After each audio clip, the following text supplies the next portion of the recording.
A pleasant good morning to the members of the media who have joined us here at Government House, persons from throughout the territory who are joining us online. It is Tuesday, the 26th of August, and you've joined us this morning for a live press conference where, upon his return to the territory, His Excellency the Governor, Mr. Daniel Pruce, will provide an update on security in the Virgin Islands, as well as updates surrounding other matters.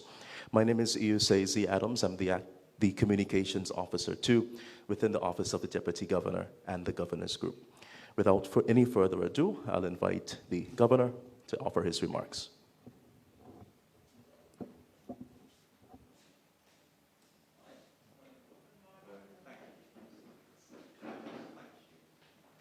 Thank you very much. Good morning, everyone. It's good to see you all this morning, and a great pleasure to be back in the Virgin Islands.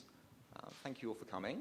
I just wanted to say a few words by way of opening remarks. As you said in the introduction, focus will be on security, and I'll be very happy to take a few questions.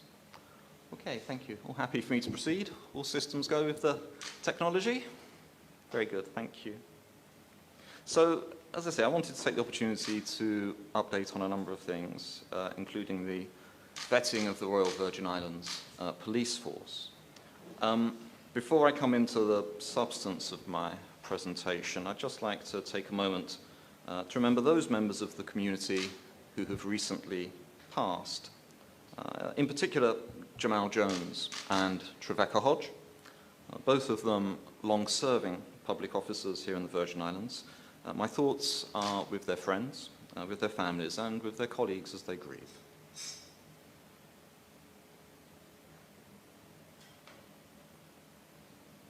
So, to come to the focus of our discussions this morning, let me just make a few remarks about a number of security issues. And let me begin with a topic which is very current and topical at the moment, and that relates to the vetting of the Royal Virgin Islands police force. And in particular, the question of the draft order from the courts, which I see has been the subject of quite a lot of commentary in the public space. My office has received a draft order from the courts in relation to vetting. That, as far as we are aware, remains a draft. I assume it will be finalised shortly, and so have been waiting for the final version to be received before commenting publicly. But given that we're here today, and given that it's a topical issue, I thought I might just say a few words recognising that the final version hopefully will be with us soon.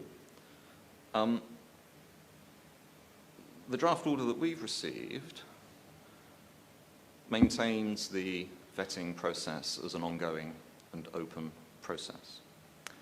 Within the terms of the order, the judge has decided that a number of areas where enforcement of the process could be taken forwards, that such enforcement action should be stayed.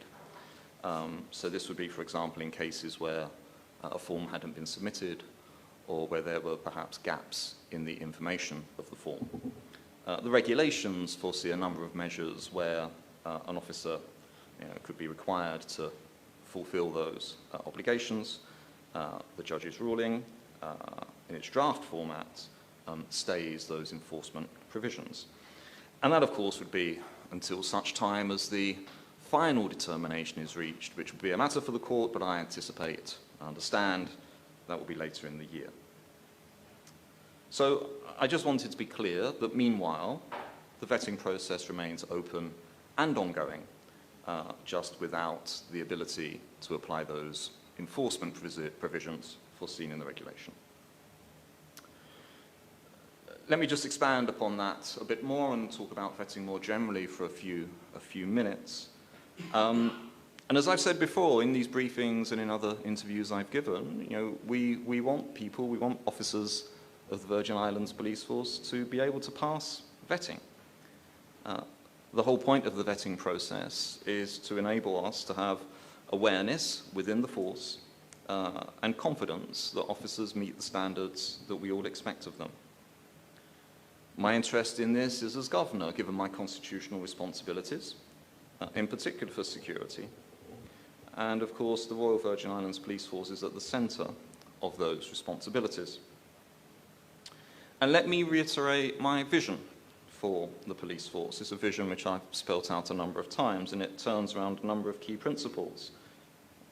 I want to make the Virgin Islands Police Force as successful as it can be, and that requires a properly resourced police force, one which is highly professional, one which is fully vetted, and one which enjoys the trust and the confidence of everyone here in the Virgin Islands. I consider vetting to be a necessary measure to ensure the integrity of the Virgin Islands Police Force and to help provide for that public confidence in it. It's also essential to protect public safety, to preserve the safety of the officers, and to ensure national security. For those reasons, I remain personally very committed to the vetting process and conducting that process correctly, properly, and lawfully. So I said the process continues. Just let me share with you a little how the process now looks. We are in a position where around 100 police officers have submitted their vetting forms. That's a little over a third of the entire Royal Virgin Islands Police Force. You've got around 270, 280 officers. So around about 100, that's over a third. I mention that just to illustrate the fact that we have a significant number of officers who have engaged with the process, who have submitted their forms, who have provided their information, and I'm grateful to them for doing so. And I think it perhaps helped address what may be a perception in some quarters that across the whole of the force there's no engagement. As I say, we have a third of the officers who have already provided their forms. And I looked at other officers, as I say, while the process remains open and ongoing, who are preparing their material, who are perhaps compiling their forms, to continue with that process. If they need help or assistance or guidance as they're doing so, please reach out. We've provided for that, and move ahead with the process. As we've discussed previously in these press conferences, the nature of the questions on the vetting forms has caused some concern. Some people have considered them to be intrusive. And I can understand that. I mean, by definition, vetting is a process which asks you personal questions. I know from my own experience as a civil servant for over 3 decades now that vetting does probe you in areas which do feel personal. Family, relationships, finances, and more. But that's an essential part of the whole process. You know, all of us as public servants, and police officers in particular, have particular responsibilities. We are entrusted with taking decisions and dealing with matters that directly affect people's lives. So I think it comes with the terrain, with that sort of responsibility. You go through a process of vetting which helps ensure integrity and helps inspire public confidence and trust. The particular vetting process that we have underway here in the Virgin Islands, goes through a number of areas which you'll be familiar with. It asks for basic personal information, who you are, where you live, who you live with. Officers are asked to declare any particular associations that they have, which could potentially raise a conflict of interest with their professional responsibilities. That could include, for example, connections with people that have got criminal records.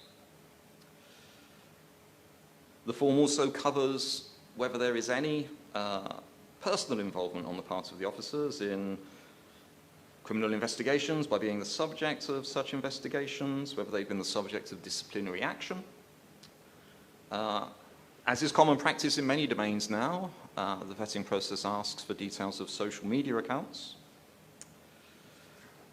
and then any other sources of income or wider business interests. The financial section, which I know has attracted a lot of public interest, that's there for a specific purpose. And it's to help the organisation understand whether an individual officer's financial circumstances make them vulnerable. Make them vulnerable to coercion, make them vulnerable to blackmail.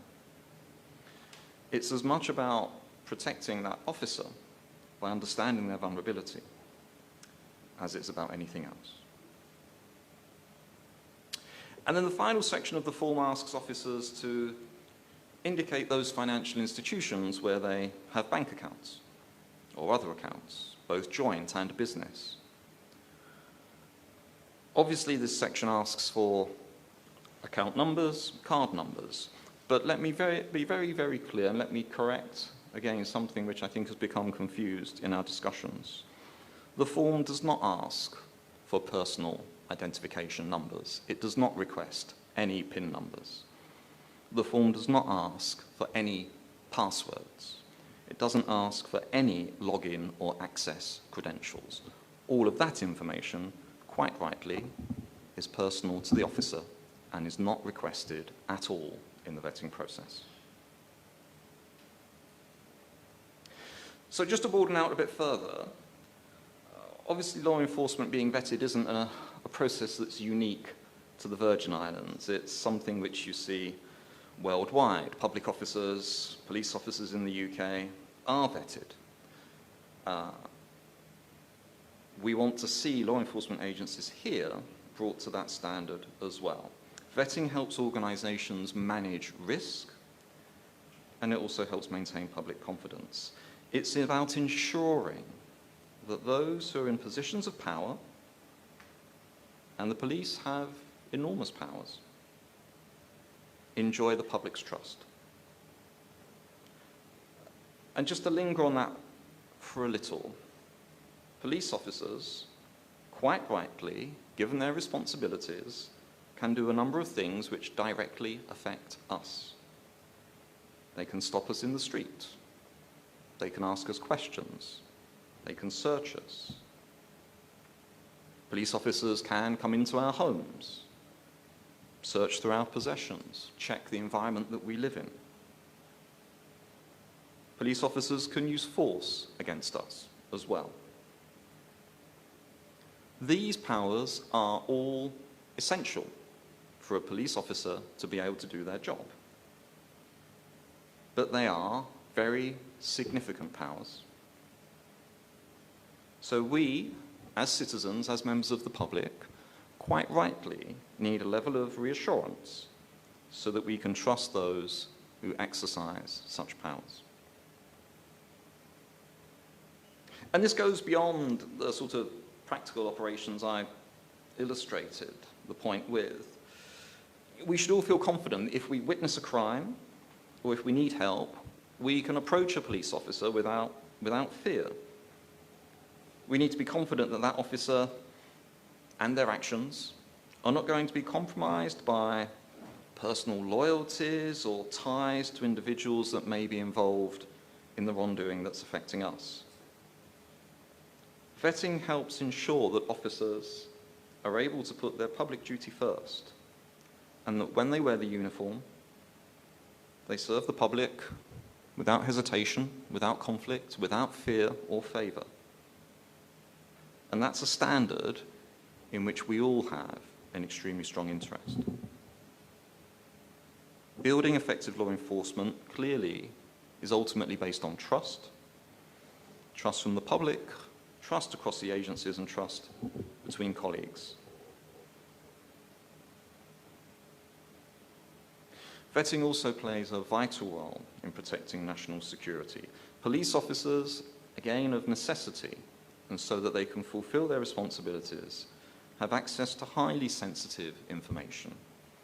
They are entrusted with decisions that directly affect the safety and stability of our territory. A process of vetting, given that privileged access, is clearly essential. So in short, before I move on to other matters, vetting protects the integrity of the police force. It strengthens the trust of the public, and it helps preserve our national security. Vetting makes us all safer. That's why I remain committed to a vetting process that's both lawful and robust.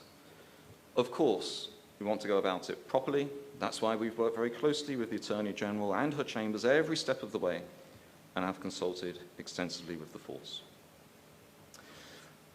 Let me just move on to one or two other things, and then I'll happily take some questions. I did want to provide an update concerning the law enforcement review, another matter that we've discussed previously. As colleagues will recall, this review was undertaken by His Majesty's Inspectorate of Constabulary, Fire and Rescue Services, HMIC FRS. This is an independent inspectorate that operates separately from myself, independence of government. Fieldwork for the inspections was conducted in 2023, and that was on the basis of a recommendation made in the Commission of Inquiry. The first volume of the report was published in the middle of last year. We had the second volume earlier this year. So we now have before us a series of recommendations which provide a 10-year roadmap to improve the law enforcement and criminal justice sectors here in the Virgin Islands. Work is already underway, both on the first volume and as we prepare to take forward the second. Across both reports, around half of the recommendations already have work underway. Around 20% have been completed, a further 30% are actively moving forwards.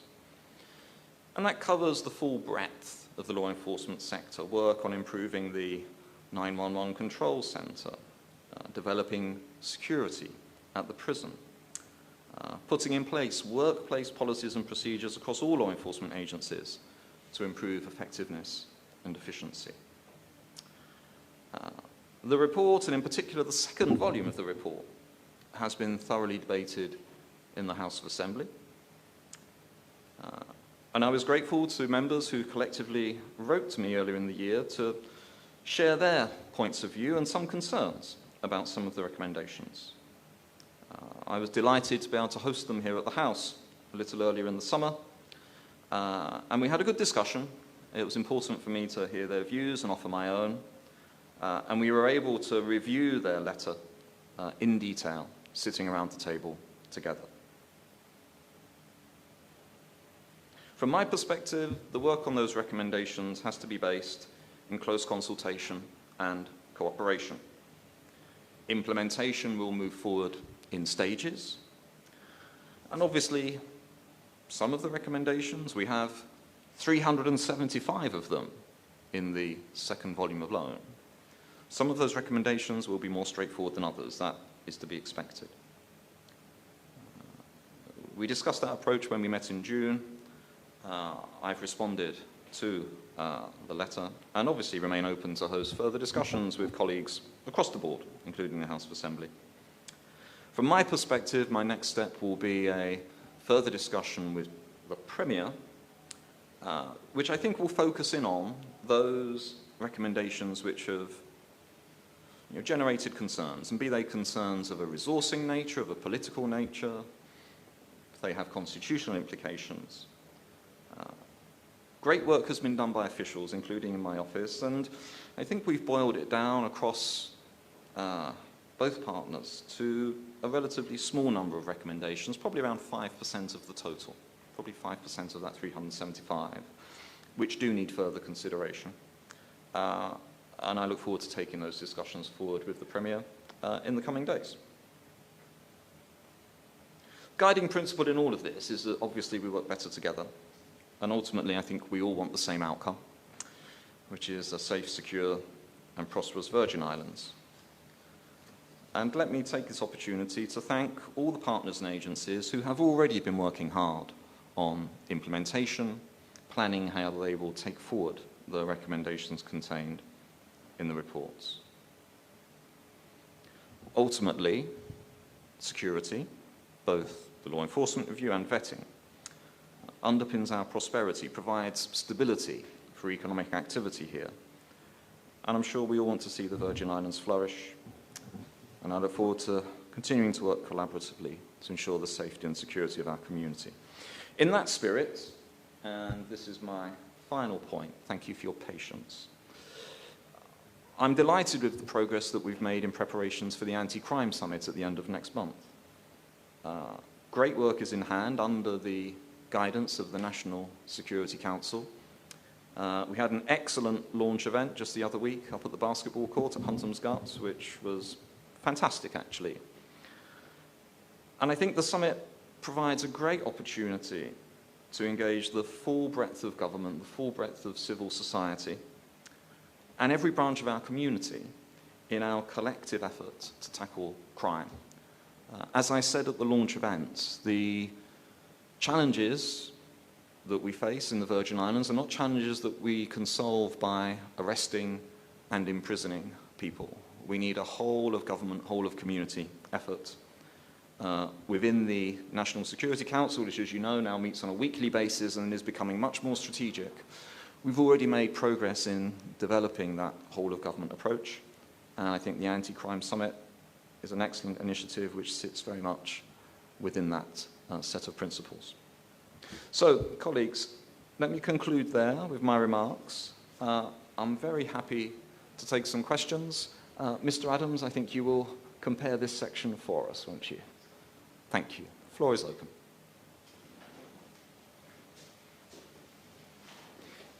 If you could just introduce yourself at the microphone for the benefit of those watching. Thank you.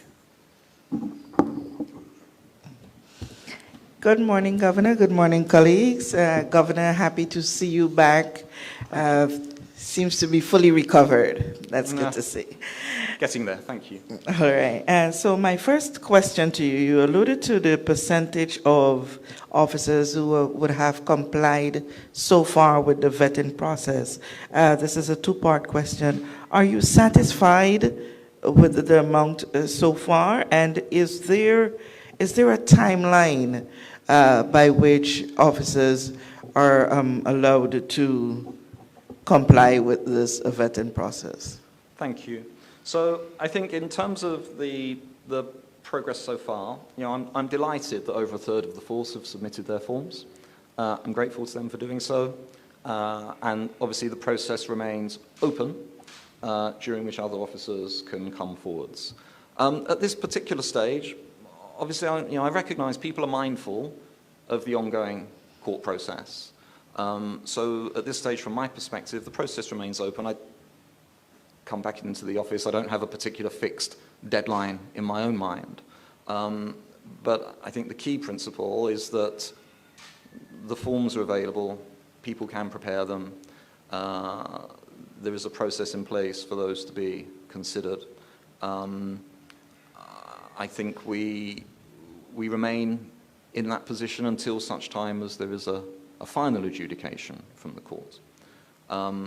But just to emphasize again, the interim draft order that we've seen, which I expect will be finalized imminently, but that's a matter for the judge, while it does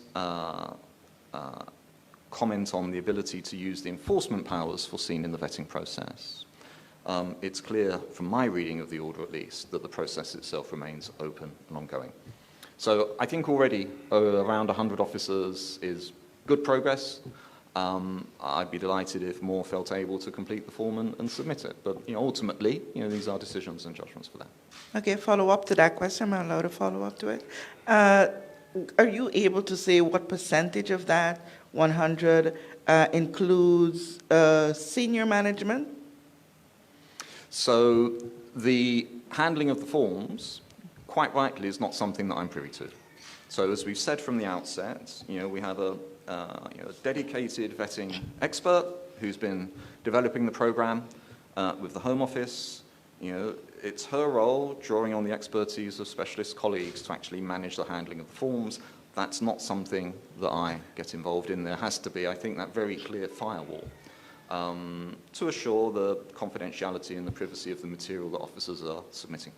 Okay. My second allowed question, can you say how close are we to seeing the appointment of a Commissioner of Police? Thank you. So the process, as you know, was launched some months ago. And As far as I'm aware, applications were submitted. Of course, the selection process itself, as is the usual convention, is managed by the Police Service Commission. So action stands with them at the moment. My understanding is that they are taking matters forwards and are working towards being in a position to provide advice to the National Security Council and a recommendation to me later in the autumn. But I think the control of the timetable sits with those who are actually managing the recruitment process at the moment, which is the Police Service Commission. My role in this process comes at the very end, and rightly so. Once the Police Service Commission have conducted the recruitment, submitted a recommendation to the NSC then advises me on the basis of that recommendation, and then I take a view. Okay, are you privy to information such as approximately how many applications are in at this time? You are not privy No, to? Okay. I know nothing at all about the detail of the process, and again, rightly so, to ensure that I can exercise my role at the end of the process without any compromise or conflict. Okay, I've exhausted my allowed questions. Thank you.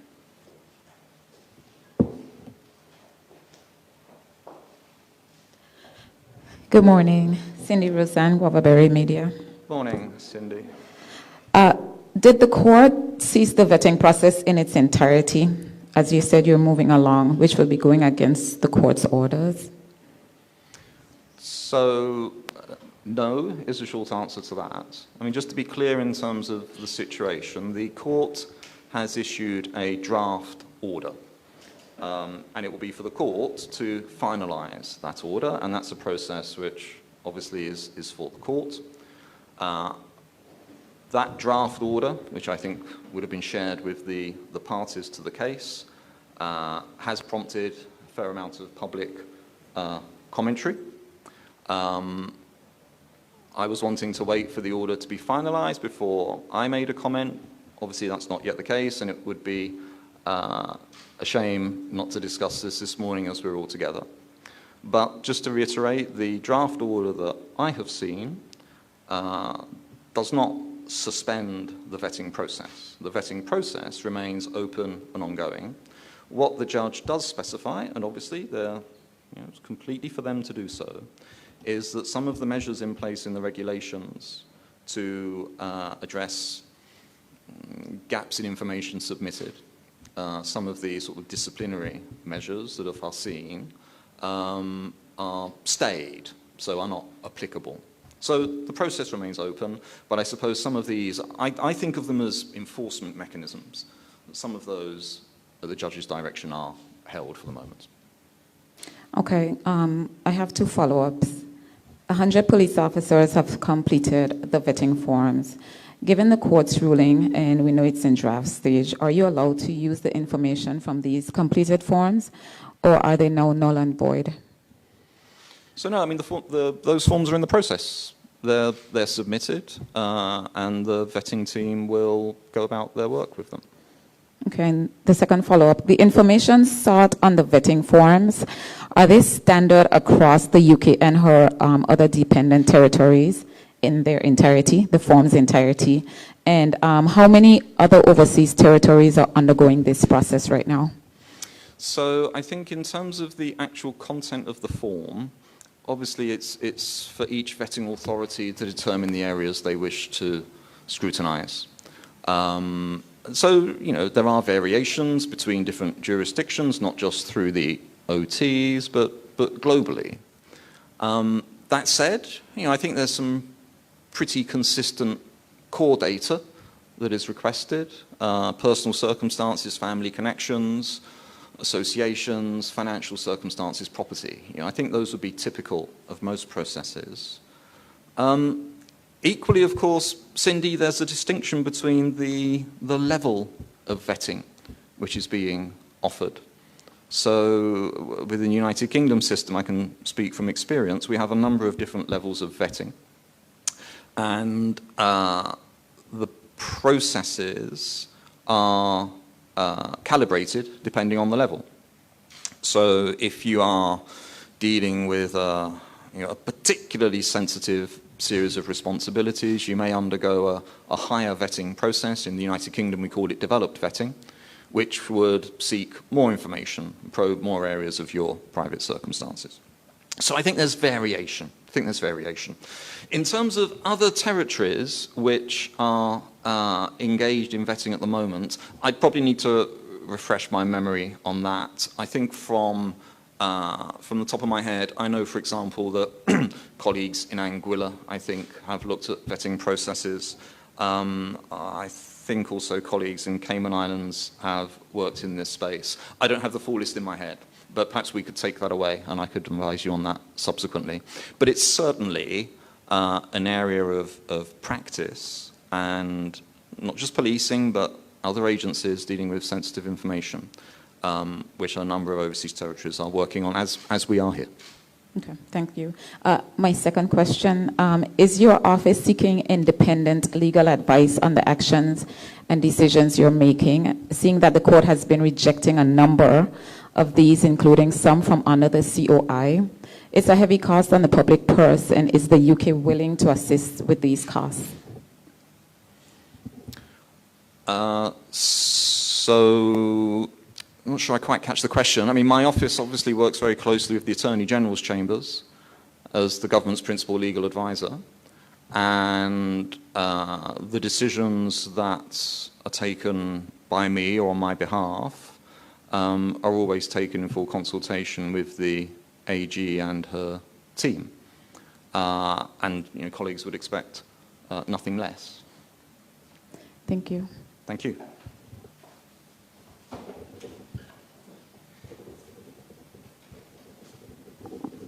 Good morning, Governor. Hope you're Sure. feeling, Hello. Hope you're feeling better. Thank you. Sean Connolly, the business editor of the BVI Beacon. You referenced the law enforcement review, which painted a scathing assessment of the police and other law agencies in the territory. And on vetting, you said it needed to underpin integrity in the police here, and that's why bank accounts and stuff had to be looked at for public confidence. So compared with other Caribbean countries, territories, the Caymans, everywhere else, how bad do you think corruption is in the police here, or not just corruption, but police misusing their powers? How bad do you think that is compared to other comparable territories, countries? Is it better? Is it worse? Thank you, Sean. I'm not in a position to make comparisons. It's not my role to do so, and I obviously don't have access to the necessary information. But just perhaps to pick up the point you make in relation to the law enforcement review and its findings, both in Volume 1 and Volume 2. The way that His Majesty's Inspectorate works, their mandate, when they're reviewing police forces and other agencies across the UK, as well as here, is to provide a very full and candid assessment. That's their very clear purpose. They don't pull their punches, and that's the value of the insight and analysis that they provide. Equally, alongside being very candid in their findings, they provide recommendations. So it's not just criticism. There's a constructive proposition to address deficiencies where they find them. And I think, as I discussed with colleagues from the House when we met a couple of months ago, that again is a valuable part of the process. We have the 2 reports now. The second report in particular has some quite far-reaching recommendations, and also a very far-reaching perspective. It's looking at the next decade in terms of an improvement plan across law enforcement, including the police force. But it also gives us the benefit of the insight and the recommendations of an incredibly experienced and expert body in the UK whose job it is to do this day in, day out, every day of the year across all of the forces and agencies in the UK. So I think there's a lot to be said, as we're doing, in progressing in a way which seeks to extract the maximum value from that body of work, and to seek to translate those recommendations into changes here. Okay, just as a follow-up to that, if you won't make international comparisons, as head of security here in the territory, how bad do you think, or good, how bad do you think the situation is regarding corruption and misuse of police powers? Is it serious? Again, I'm just not going to get drawn into binary assessments. You know, we have the external view of the law enforcement review, which is important and valuable in itself. You know, we've got the ongoing close collaboration with the RVIPF and other law enforcement agencies here. You know, it shouldn't just focus on the police force. Those agencies and institutions have themselves their own mechanisms. We've discussed vetting in relation to the police, but you've also got professional standards teams, you've got bodies and provisions across the board which seek to ensure integrity. So I think it's not for me to try to, you know, grab a headline comment or a headline figure. The key thing is working with all of these agencies, police, prisons, my responsibility, to ensure the highest standards of integrity amongst the officers working within them. Within the police force in particular, to get the maximum value from the vetting process, which remains open and ongoing.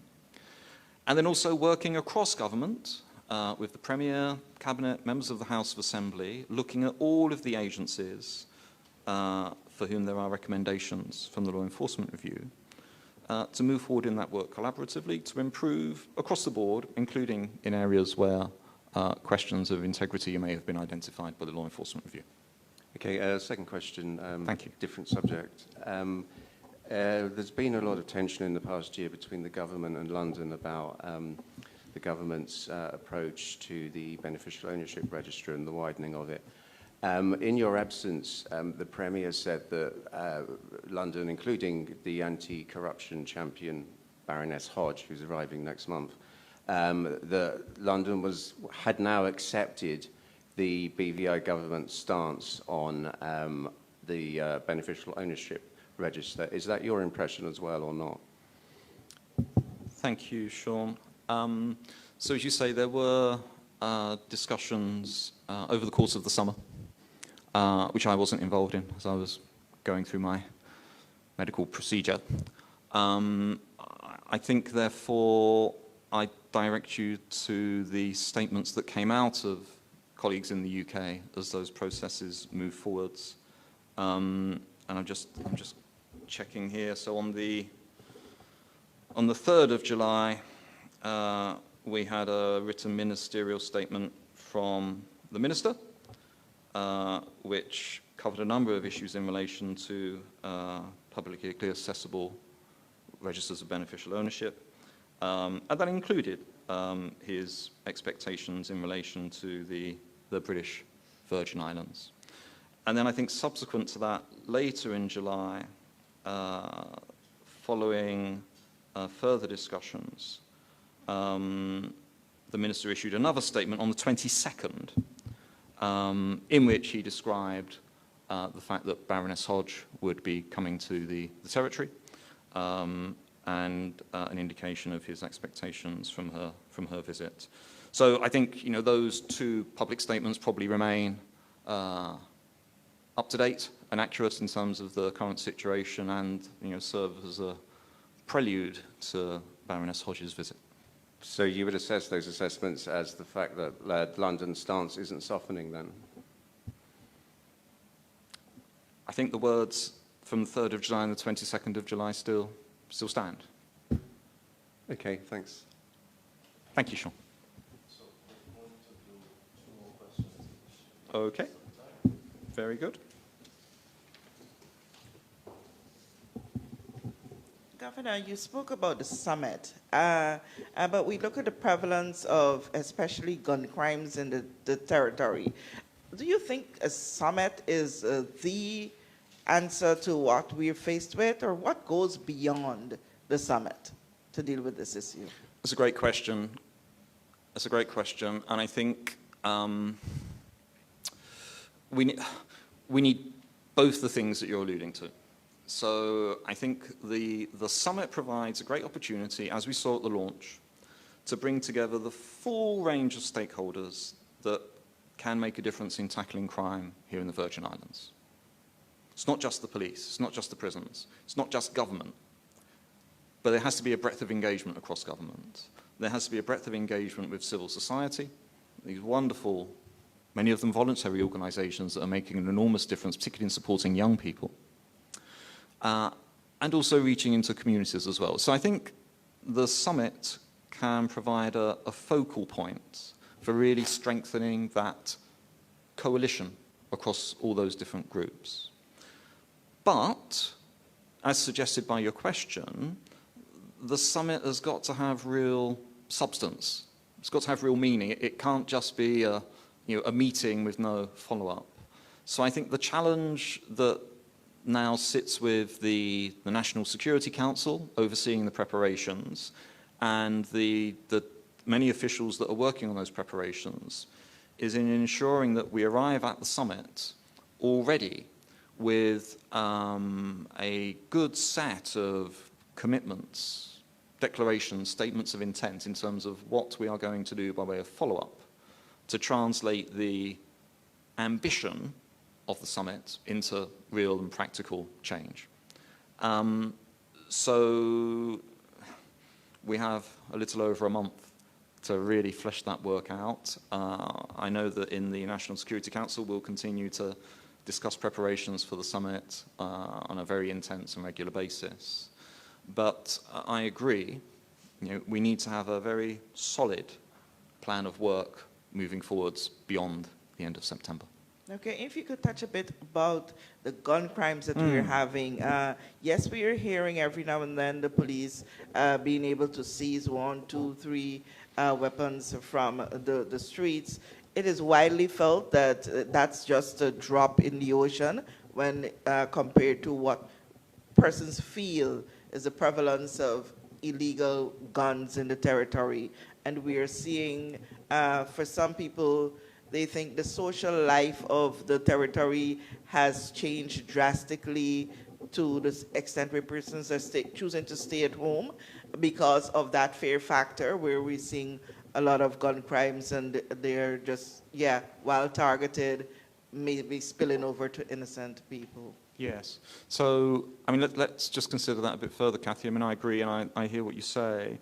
I think gun crime is a good illustration, I think, of an area where a number of interventions can help reduce the prevalence of guns and their use and possession in the territory. Again, without prejudging where we may end up in our discussions at the end of September, but some of the component parts that could be part of the solution, there may be something around legislation and penalties for possession, perhaps. That might be part of the process. There may be something around policing, police training, police methods. There may be adjustments there. Considering how the guns are getting into the territory as well. Import controls, how are we managing control of our borders so that the weapons themselves, the hardware, get here? Is there anything we can do to tighten up, improve there? And then there is a space which government can play its part, but it's not just a space for government, which is around societal norms as well. People's attitudes to guns and gun possession, how that's viewed, especially amongst peers, how that affects people's level of confidence or, frankly, fear, as you put it, in terms of going into situations where they feel there might be a risk. So it's clearly an issue where there's a very high level of commitment from myself, from the NSC, from the Premier, from all of us involved to take steps to address it and to do so urgently. My expectation is that we will find there are a number of different interventions in different spheres which will contribute to addressing it successfully. Thank you. Thank you, Kathy.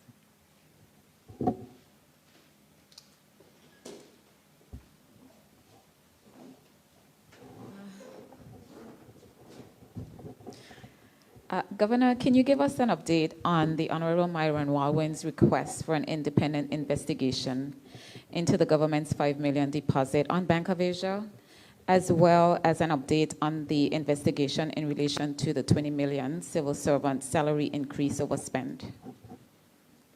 Thank you. So concerning the Bank of Asia, that is a matter which is under consideration by the Auditor General. As you know, it's entirely for the Auditor General to determine how she conducts her investigations, and that includes the finalization of her reports and their submission. So there's nothing more for me to add on that beyond the fact that the matter is with the Auditor General. Concerning the public sector salary compensation scheme, again, the Auditor General conducted an investigation into that question.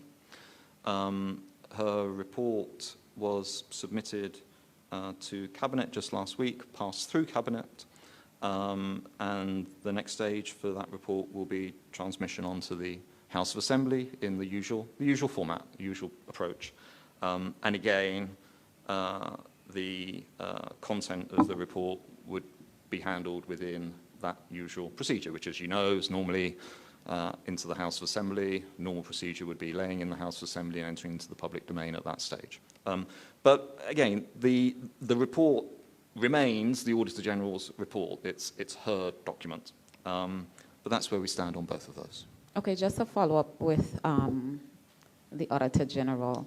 Outside of the Auditor General, what is the due process? Is it that the Auditor General handles a preliminary investigation and then maybe you do, depending on the findings of the investigation, or was the member asking for a total independent investigation by your office? So I think as a general rule, that's an open question and can vary depending upon the findings of the particular report. Obviously, in the context of the Commission of Inquiry, Auditor General submitted a number of reports, many of which predated my arrival, the handling of those reports, I think, varied from report to report. So I think that's very much a question which depends upon the judgments in the light of the findings once the report's submitted. Okay. And my final question, has a date been set for Dame Hodges' visit to the territory? So as far as I'm aware, the expectation is that she will be here in late September. Okay. And I know that colleagues in the UK, in consultation with others, are fixing that date as quickly as possible. But I think, yeah, it's going to be the latter part of September. Thank you. Thank you.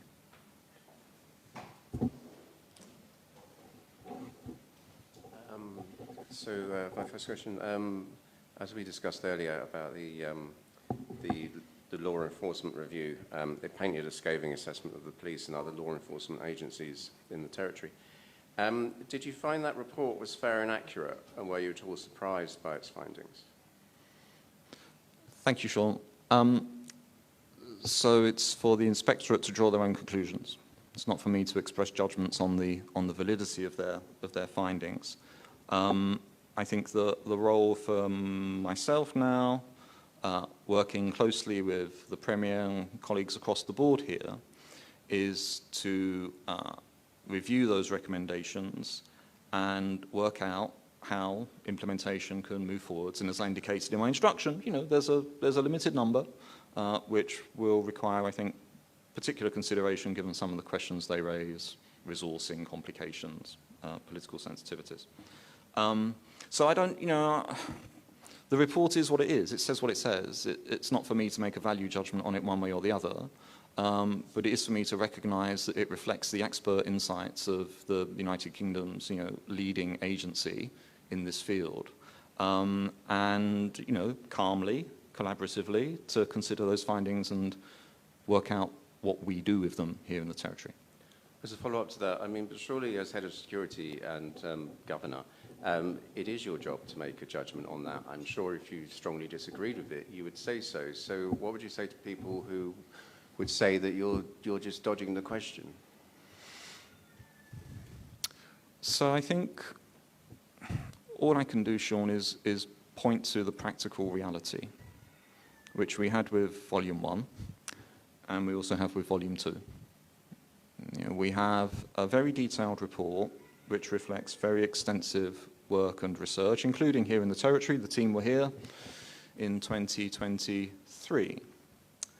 And that's provided a body of recommendations. You look at both reports together, it's something like over 500 recommendations which were provided.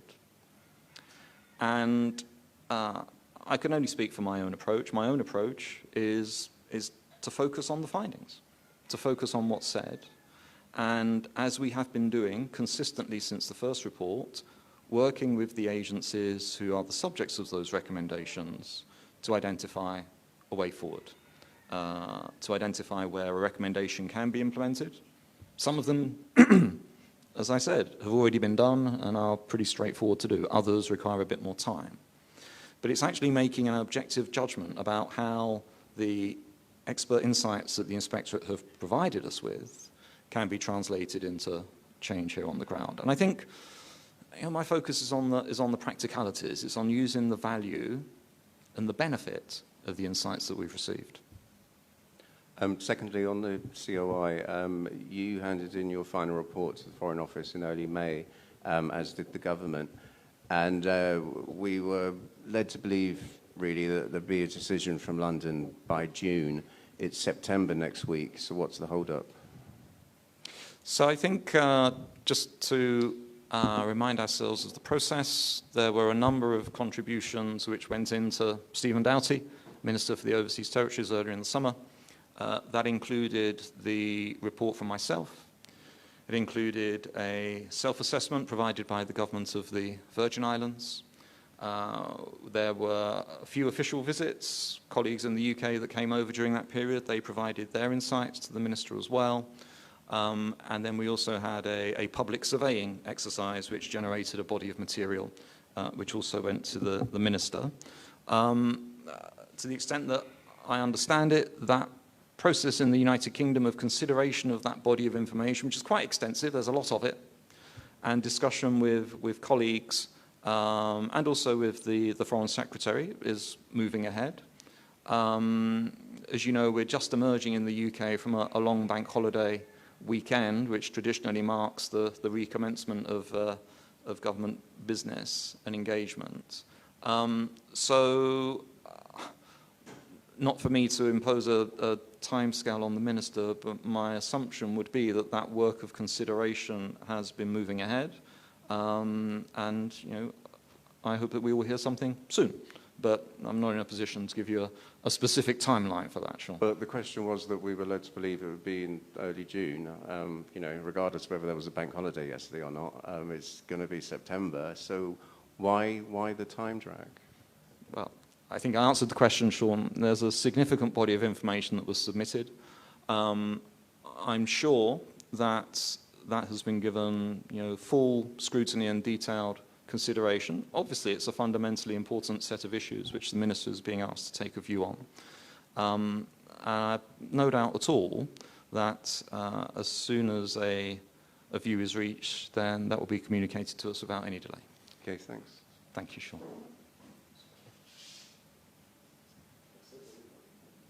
Okay, colleagues, I think that concludes our session this morning. Thank you very much, colleagues from the media, for joining today, and thank you for your questions. Those watching online, thank you also for your attention. Thanks to you, Mr. Adams, and team from GIS for facilitating everything this morning. We'll conclude there. Thank you very much indeed. Thank you.